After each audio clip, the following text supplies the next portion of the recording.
O te whiawhia whaawhilo I atu le nei tai au, ma lola soifua manuia, alo maia o talo le nei tai au.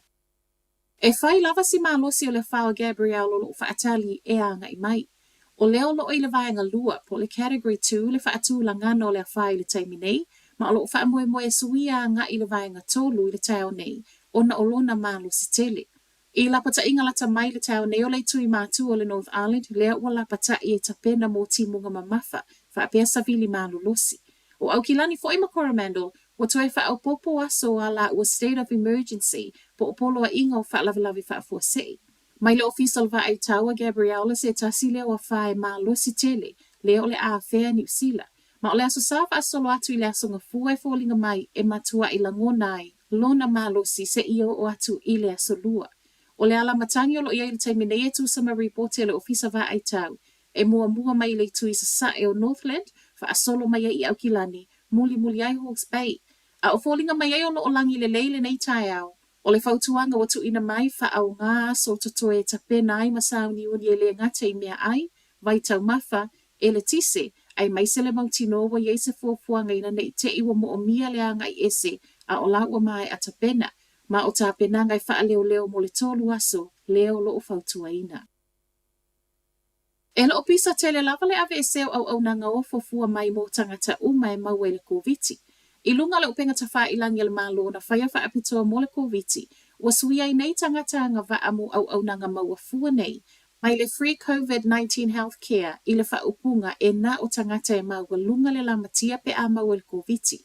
O le vaenga le au fia I tono le maua lunga le lamatia o tangata I eia a fianga tau le soifua malo loina. O tangata Pasifika, tangata Maori, tangata iei mana o nga wha apitoa, a toa ma tangata mātutua onos fululima tau sanganga I lunga. O lo whaamtala ina I lunga lo penga tawha ilangi a o pepesi ai le Omicron o le to atele o tangata o lo mawhai lava ona toi wha asolo solo manuia a ono nofo ai I ainga. E lo iesi suinga o rapid antigen tests po rats, ma tui o le COVID-19 le o lo mawafua pea e au noa mase totongi. O le suinga o nanga tau le soifua malolo ina wa whaia nei, ma na o se vaenga o tangata yanga va iai e amatalo ia mai le aso ngafua o le vai aso asau. E le o fia le pole nu o Hamilton I le fusu anga o lo o tapena I le so. O le olo o whaasala lau I lunga le social media, le whaatalo sanga ina o tangata yanga I atu se tasi o whale whaatalipasi Hamilton, ma o lo o whaingoa ina o le Battle of the Hoods. O lo o iei fo I malitala I lea whaasala lau nga wa mai a whaatu langa le fuafua ngai whai, pe a whai e whaalave leo. Mai le ofisa o leo I tala le staff, ua o atu reporti le ofisa I tusa ma le fusu anga o lo o tapena mo le so, ai maise, o tala lo sala lau online. Sa wai malitala sanga le ofisa leo I tangata, e tau mamau, ma awane a waiai. Ai maile pule no o Paula Southgate, o se matua I whaanua nuanga ia te iel whaasala lau nga waia maua, ma ele o se mea e fia wa ai ia ia tupu ile a ai. E whai o le fia o le pule no I tangata o lo whaamau popoina, a o tangata fo I o lo o toi whaasoam whaasala lau ina online.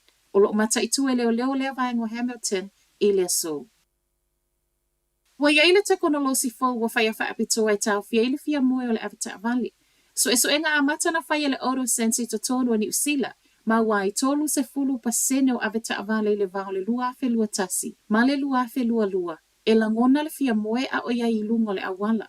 O le oro senso lo ia wha o ngā ina le mea po e ate tau la isa o anga I fōlingo le Avatar Valley, ma e umi atu loa ma le se kone ma le afa o mo e ini, o ko meki lavona lule no fo e wha te iai. O se te konolosi o lo o awa noa mōna o ave ta avale o ta avale te tele, e iei loli, pasi, ta avale a kamupani. O lo iei le nau ta ingol pole silo le oro sense pe ona moli mau itala le One News, ia mawhai ona whaapipi I le te konolosi I ta avale le teimia whaatawai, awala vale saunga le mui lungo awala. Matala muli, ua toi wala au mai wha afo I smoked mussels o le Blackbeard Smokehouse, o maso nei o lo mia ingo o le smoked mussels jelly and lime, smoked mussels Coromandel Gold, smoked mussels garlic and dill, ma le smoked mussels natural smoked. E whaatu a umalao ngai la solua fito o le masina le nei peitai, o le ono mauai o le siama ma ele o saunga le mumo se tau mafa, o whai mai ai malmatanga wengo primary industry se whaafoi.